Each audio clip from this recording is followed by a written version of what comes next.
সংবাদের পেছনে ছুটতে গিয়ে নিজেই শিরোনাম হলেন আব্দুল হাকিম শিমুল।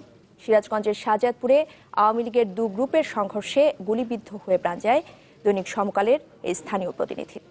শিমুলের মৃত্যুতে শোক ও ক্ষোভে স্তব্ধ সিরাজগঞ্জের গণমাধ্যম কর্মীরা। ঘোষণা করা হয়েছে 3 দিনের কর্মসূচি আর প্রতিবাদ জানিয়ে আগামীকাল শাহজাদপুরে অর্ধ দিবস হরতালের ডাক দিয়েছে ছাত্রলীগ। সমকালের শাহজাদপুর প্রতিনিধি আব্দুল হাকিম শিমুলের মৃত্যুর পর এভাবে রাজপথে নেমে আসে সিরাজগঞ্জের গণমাধ্যম কর্মীরা।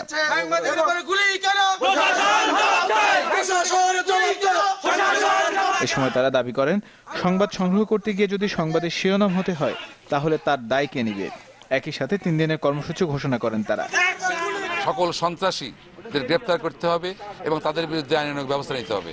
অন্যথায় আমরা গতকাল প্রোগ্রাম করেছি, আমরা আজকের দিনটা আমরা প্রশাসনকে বলেছি যে আমরা আজকের দিনটা দেখব এবং আগামীকাল আমরা শাহজাদপুরের সাংবাদিক সমাজ বৃহত্তর আন্দোলনের কর্মসূচি ঘোষণা করব।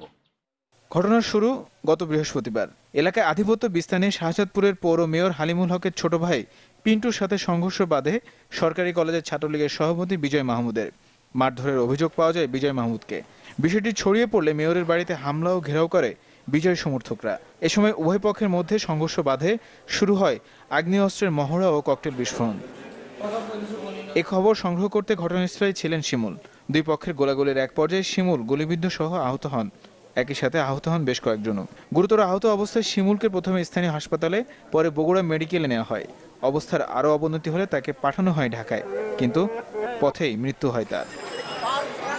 এ ঘটনার পর ক্ষোভে ফুঁসছে উপজেলা ছাত্রলীগও। প্রতিবাদে অর্ধদিবস হরতালের ডাকও দিয়েছে সংগঠনটির নেতারা।